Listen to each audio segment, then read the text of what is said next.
ഏവർക്കും അഡ്ഹോക്ക് ലേണിംഗിലേക്ക് സ്വാഗതം.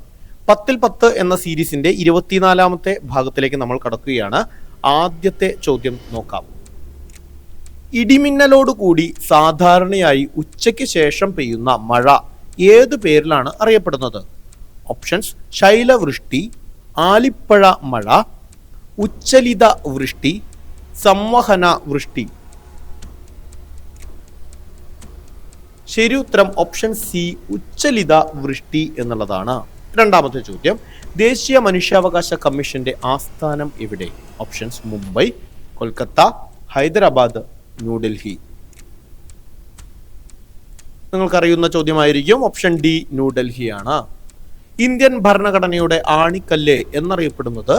നിർദ്ദേശക തത്വങ്ങൾ, മൗലിക ചുമതലകൾ, ഭരണഘടനയുടെ ആമുഖം, മൗലിക അവകാശങ്ങൾ.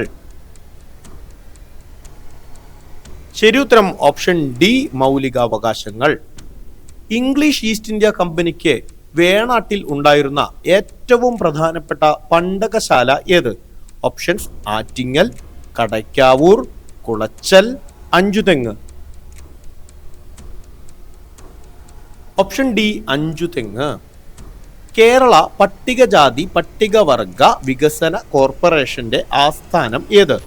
ഓപ്ഷൻസ്: തിരുവനന്തപുരം, തൃശൂർ, കൊല്ലം, കോഴിക്കോട്. എവിടെയാണ്? തൃശൂർ ജില്ലയിലാണ്. Option B, Thrissur. ആറാമത്തെ ചോദ്യം: രക്തം കട്ടപിടിക്കുന്നതിന് ആവശ്യം വേണ്ട ജീവകം ഏത്? ജീവകം കെ, ജീവകം ഡി, ജീവകം ബി, ജീവകം ഇ. ശരി ഉത്തരം ഓപ്ഷൻ എ, ജീവകം കെ ആണ്. ഉത്തരേന്ത്യൻ സമതലത്തിൽ മെയ് ജൂൺ മാസങ്ങളിൽ വീശുന്ന വരണ്ട ഉഷ്ണക്കാറ്റ് ഏത്? ഓപ്ഷൻസ്: മാംഗോ ഷവർ, കാൽ ബൈശാഖി, ലൂ, ചിനൂക്ക്. ഏതാണ്? ഓപ്ഷൻ സി, ലൂ ആണ്.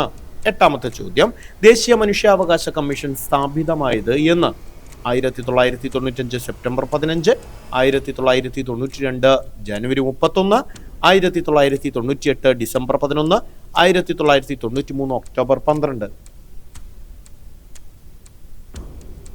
ശരി ഉത്തരം ഓപ്ഷൻ ഡി, 1993 ഒക്ടോബർ മാസം 12-ാം തീയതിയാണ്.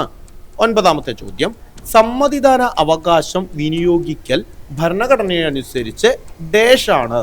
ഓപ്ഷൻസ്: മൗലിക അവകാശം, മൗലിക സ്വാതന്ത്ര്യം, നിയമം മൂലം നിർബന്ധിതമായ കടമ, ഇതൊന്നുമല്ല.